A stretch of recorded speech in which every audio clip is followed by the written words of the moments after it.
Tyra, tell us about the natural progression of playing at IU to now announcing their games. It must feel surreal.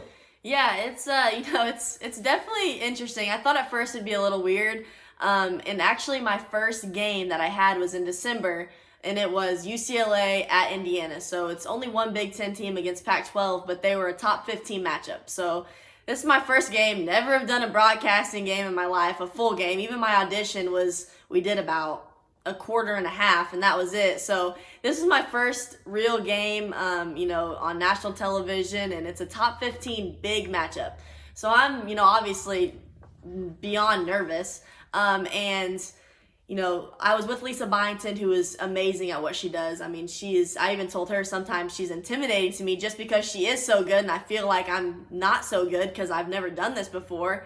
But she was so helpful, to me. And, she always asks, you have any questions? Any questions about preparing? And I just kind of looked at her and I said, I don't even know what questions to ask. Like, I don't know the right questions. I've never done this before. So it was just, I had to learn as I went. And even though, I watched my first game that I did, and, and then my last game I did, and it was such a big difference. And that was my goal every time, was to just continue to get better. And I'm not a professional at this. I've never done this before. And so, being able to just get better each game, like I said, and continue to work on my weaknesses. And it was really cool. And I think, I was proud of myself for that, just because I kind of got outside my comfort zone. And although I like to talk, as you can probably tell in this interview, I can just go on and on. The good interviewers talk. That's good. Thank you. But yeah, and so it was, definitely a learning experience, and I liked it. I enjoyed it. I didn't know how I'd feel. I still get nervous. And even my last game that I did about, I think, 9 games. But even my 9th game I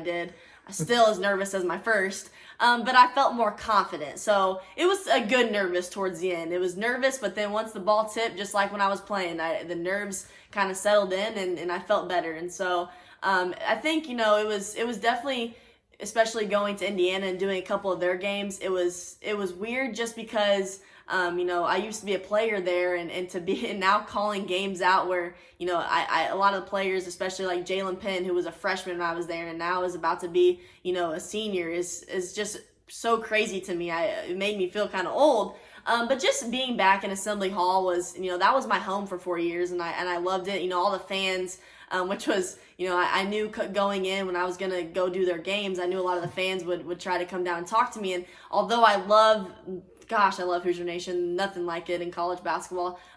Before the games, mentally I have to get there, and so they're trying to talk to me. I'm trying to be prepared, and I'm trying to do all these things. So I was even more nervous for that first game, just because I wanted to make sure I talked to all the fans.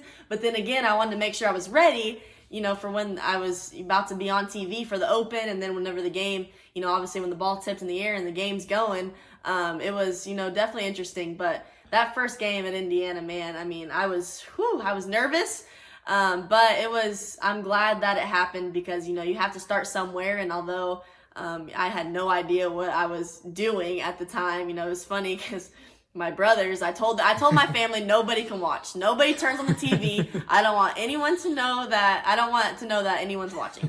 So, of course, my mom, who always has my back, thanks, Mom, she told everyone nobody turns the TV on. So she was here, and I think she was nervous for me too, though. So that's probably why she didn't want to watch. But Tyler, my oldest brother, he, of course, has his headphones on, and he's watching on his phone. And it was funny because when I came home that night after the game, this was around Christmas time, I think like 2 days before Christmas, he goes, yeah, you did pretty good. He goes, you got better as the game went on, which was good. I got better as the game went on, but he said that first quarter, and like I said, I was so nervous, I felt like I wanted to talk, but nothing was really coming out. And so he goes, yeah, I was watching, and I mean, Lisa was doing a lot of talking, and you weren't really saying anything. And so it came to the point where I was like, Tyra, say something. And you weren't saying anything. Because I was just so nervous, and I knew I wanted to say something, but I didn't want to say the wrong thing. And that's something that I learned too, is there's no right or wrong whenever you're doing this. I mean, you're going to mess up, just like everything. And I'm a perfectionist, so that's why it was hard for me, because I didn't know if what I was saying was right. I didn't want to sound like I didn't know what I was talking about, because I know basketball. I don't know the broadcasting side of it. So that first game, whew, man. But it was at Indiana, so it couldn't have been much better, I guess. I guess it could have been worse than not being in Indiana, but yeah. So when broadcasting in a game, you're analyzing and you're talking about the game like you've been telling me about. Yeah. So Tyra, exactly what challenges do you face?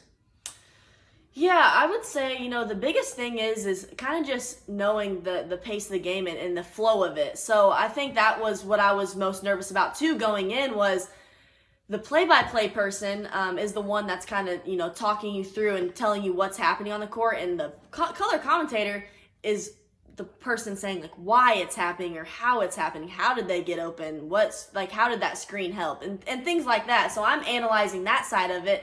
And I think the biggest thing for me was knowing when to talk. Because I'm sitting, the play-by-play is the one that's mostly talking throughout, but then I'm putting in my 2 cents, and I don't want to speak on top of the play-by-play person. So that was, I think, the biggest challenge for me was knowing when I should talk, when I should pitch in my 2 cents, when I should, say what I want to say. And then also just the prep that goes into it. And, props to all the broadcasters, especially, the ones that have done it for a long time. There's so much prep that goes into it that I never even realized. And so, and even the first game is I prepped for a while, but I didn't really know exactly what I was doing or how. So being able to learn and, know what works for me was big. And I think, as I was telling you earlier, Tyler, is I was big on film. And so I really, being a D1 college player at Indiana, we watched a lot of film. We scouted a lot of teams. We learned players' tendencies. And I think that's what helped me. And that's how I started to learn was I started watching the games that I was doing. I started watching those teams on film. And then I got in my mind, okay, like I've done a scouting report before. I know these tendencies. I'm going to watch for every player's tendencies. And then when I'm broadcasting and analyzing, I'm going to give the fans or the viewers something to watch for because I know it's coming. And I want, that's what you do as a broadcaster, color commentator. You want to tell the viewers, everyone watching, kind of what to look for. And you kind of want to be, you want to analyze it and you want to tell them. And that's how I got better, I think, is by watching film and prepping. Even though I thought I was preparing more whenever I first started, I never realized how much more I could do and then also what works for me. And so even though I was getting advice from all these other, broadcasters, some of the greats even, I had to find what best fits me. And I think, I got better, like I said, as it went on because of that. And I knew, kind of started knowing what works for me and what prepares me best for whenever I was about to start. Since you played, how has the game changed? Yeah, gosh. Obviously, I mean, besides all the different little rules that they have now, there's, a couple that weren't whenever I played. But as far as like the actual game, I think that's why I love women's basketball so much. Not that I don't like men's basketball. Men's basketball is great.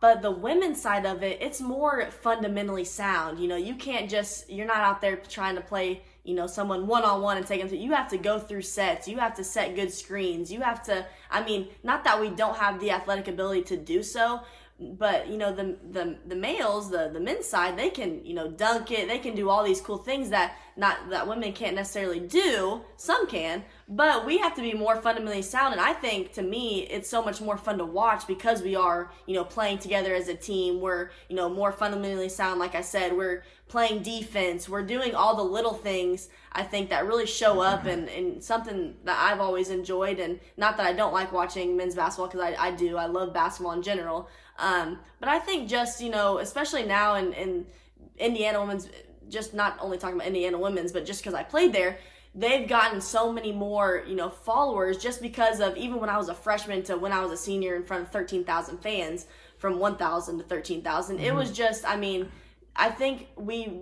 got their respect because of how we played the game. You play hard. You play, you work your butt off for 40 minutes and you don't ever give up. And, I think that's something about, the women's side of it is you got to do the other things and you got to make up for, not being able to dunk, not being able to be athletic, to be able to just take someone one-on-one to the hoop. And even though you can do that sometimes, you can't do that every possession, and you got to play defense, and, you got to work hard on both sides of the basketball. And so I think that's why women's basketball is so special, is because, we're a lot more fundamentally sound and, we're very coachable.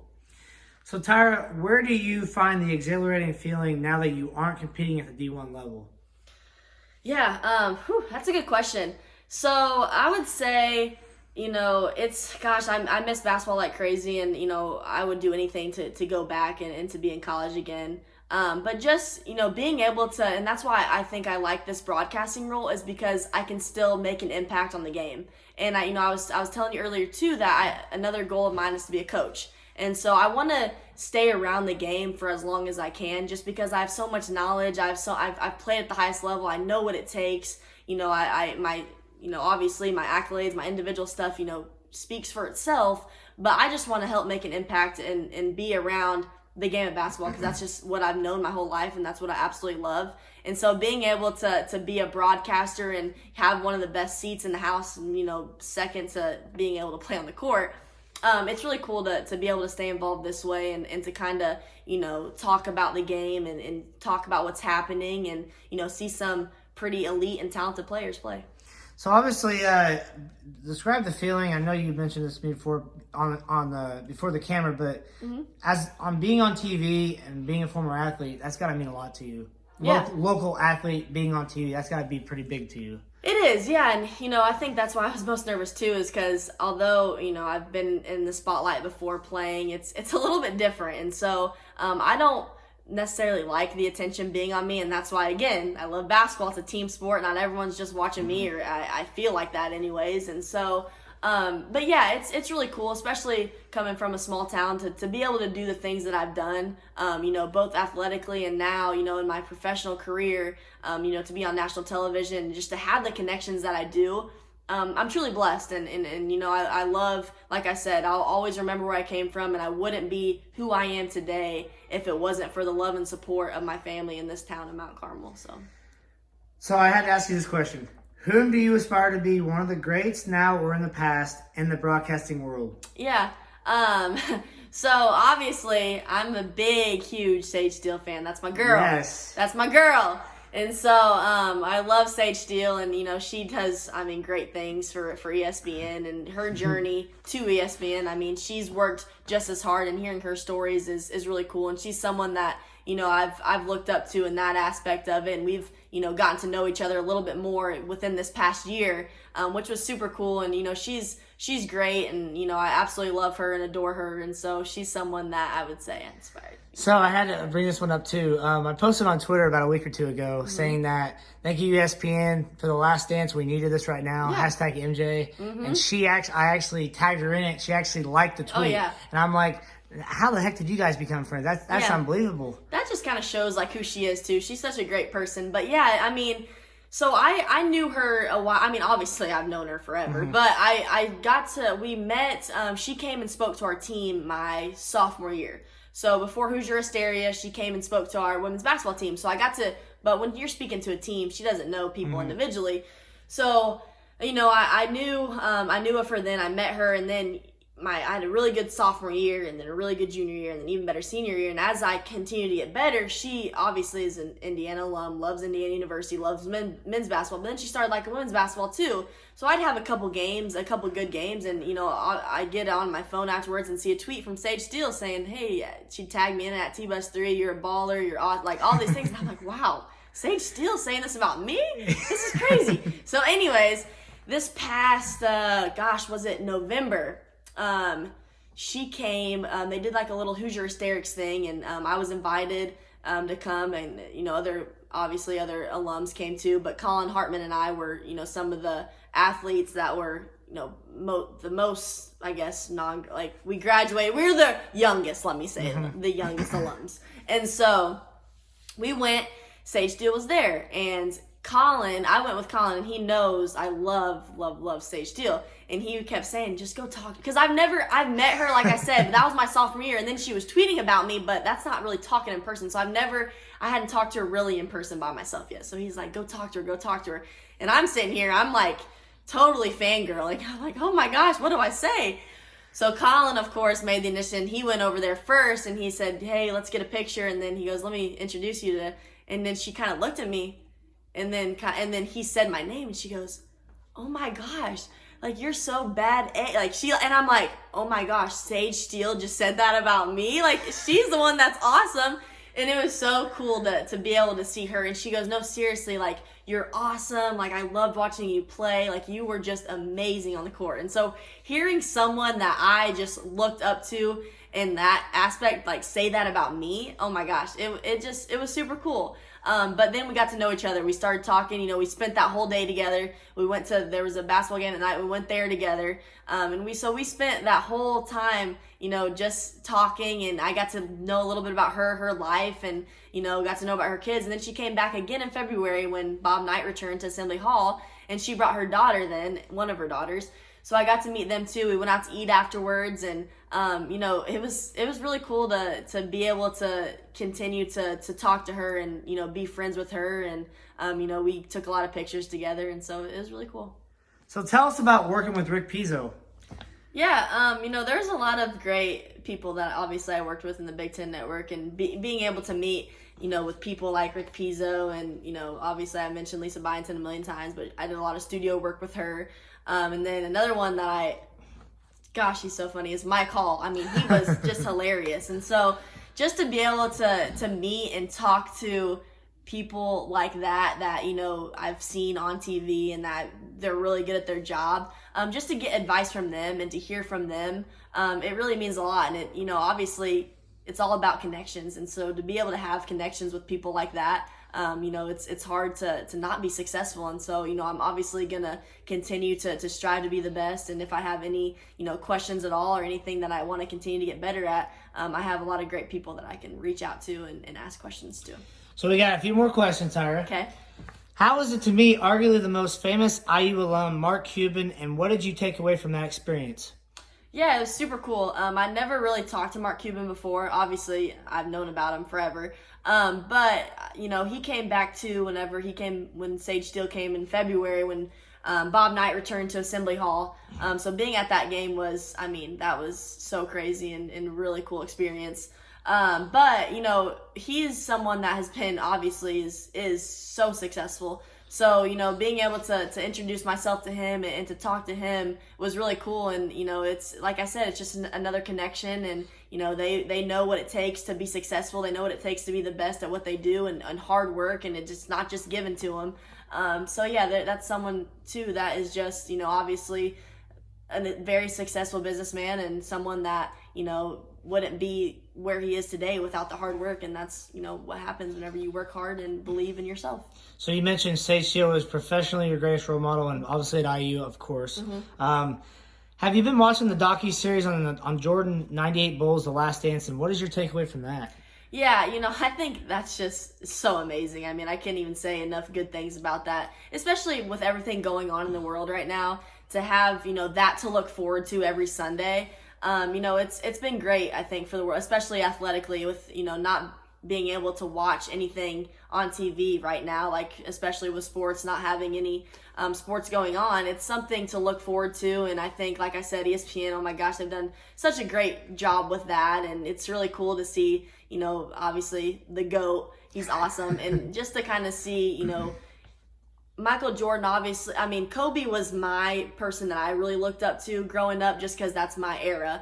But Michael Jordan, being able to, obviously I heard about him, I've seen so many different videos on him, but being able to see this, it's a whole new level. And like I said, I think it's great for especially what's going on in this world right now, and it's a positive to look forward to.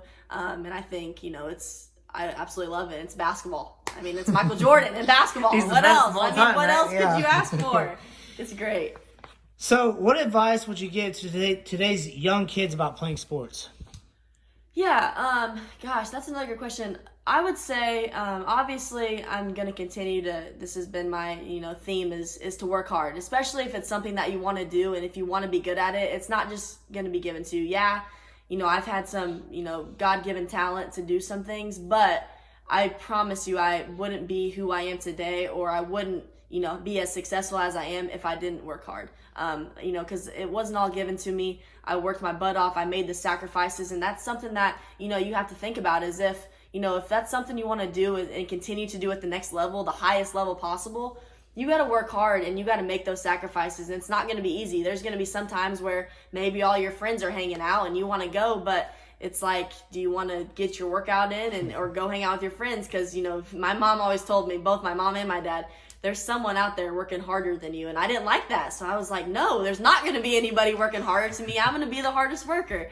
So that would get me kind of motivated and get going and have my eye on, you know, I had a dream. And if you have that dream and you want to be successful and you want to achieve that goal, you have to work hard and you have to make some tough sacrifices. And, you know, obviously my parents made sacrifices for me too. And, but yeah, and I would say, obviously, you know, you want to be really good at your sport, but the number one main thing is you want to have fun and you want to love it. And so if you're not having fun and you're not loving what you're doing, then it's probably not for you. Then you should probably, you know, move on. And so I think that's one big thing for kids is, you know, you get so caught up in just the sport and you just get so caught up in one sport. And now we're talking about specializing, and I never believed in specializing, and I still to this day, I promise you I wouldn't be the basketball player I am today if I wouldn't have played tennis, if I wouldn't have ran cross country or ran track. There's just so many different things you get from all the different sports. And I truly believe that. So I never believed in specializing. And even though I went and I played a tennis match and I was in the gym that night shooting hoops, I still was, you know, playing other sports. And, you know, basketball was my main one. And I made sure, you know, to get my basketball workout in every day. But I never hesitated to play any other sport either. What has sports done to change your life? Oh, so much. Gosh, I mean, I just grew up in a family of, you know, people that just played sports. And so going to my brother's games at, you know, a young age and, you know, seeing videos of me just wanting to be involved in that, that's all I've ever known. And so, I mean, it's shaped me into the person I am today. And honestly, if there wasn't sports, if I didn't play sports, I don't know where I would be, who I would be, because that's just all I've ever known and, you know, all I've ever wanted to do. And I take so much joy and pleasure in playing any type of sport. You know, it could be, you know, even now during this quarantine while we're at home and, you know, I've been a little bored and I've been trying to think of, you know, things to do. We're out there playing some spike ball with our family. I mean, it could just be the littlest things. We're playing board games. I'm just like as competitive. I think just anything to do with being competitive and you know, wanting to win is that I'm just a competitor and I don't like to lose. And so it could be the littlest thing. And, you know, it's funny, even when I was at Indiana, my coaches would always make fun of me because they're like, Tyra, it's not that serious. Like, we're playing cards. No, to me, it's serious. I want to win. No, but seriously, I don't know. I have that competitive spirit in me, and I get it from, you know, even my parents, but especially my brothers. And I, you know, learned it at a young age, and being raised like that and growing up in such a competitive family, it gets a little crazy at Christmas time with the Bus family because we're all very competitive. Especially now, we just had Mother's Day and we were playing some board games, and it gets heated in here. I mean, sometimes punches are thrown between me and my brothers. So no, but it's fun. I mean, at the end of the day, we're laughing and having a good time. But it gets really competitive, and that's what I love. I love competitiveness. Now that we know about your basketball accolades and success on the tennis courts, what is a skill that nobody, aside from your close circle, may know you possess? Oh my. Whew, yeah, this is a hard one. I would say, I mean, gosh, one skill that I even was surprised with myself that I'd be good at. I've watched it before, obviously, but I never started playing until recently, is golf. And that's a skill. I mean, it's competitive, it's a sport, but it's it's a different sport. It's hard, it's tough. And so, I would say that is a skill that, you know, not a lot of people would say that would know about me or if I would be good at it. And so I'm not saying I'm great or I'm not saying I'm even good, but I'm not bad at it. And I'm very surprised at how good I've gotten over the past couple months. In closing, Tyra, is there anything else that you would like to share as far as anything you want to talk about? Yeah, I mean, obviously, this has been great, and obviously I wouldn't be, like I said, where I am today or who I am today without the love and support of my family, my friends, you know, this amazing community of Mount Carmel, and just all my support system, even Hoosier Nation. I mean, there's so many, I could go on and on. But I'm so blessed and thankful to be surrounded by such amazing people and people that believe in me and, you know, have been there for me. And then obviously, Tyler, thank you to you for coming here. And, you know, you had to drive an hour and a half to do this interview, and that really means a lot. And, you know, I'm excited to be on with you and to finally get together. This has been in the works for a while. So for us to finally connect, oh my gosh, it feels great. Means a lot to both of us. We're able to do this because you inspired me because of how well of an athlete you are and how well you you treat people with respect. That's a big deal for me too. Well, I appreciate that. You're very easy to talk to, so I really appreciate this interview. You're great at what you do, and I wish you nothing but the best. And so I hope you continue to strive to be the best, and I know you will, and I know you'll work hard. And I really had a fun time, so I hope I didn't talk too much, but it was fun. Tyra had 2,204 points at Indiana. That is remarkable. All-time leading scorer at IU. Two-time Illinois Miss Basketball. Tyra Buss, right here. Thank you, Tyra. Thanks, Tyler.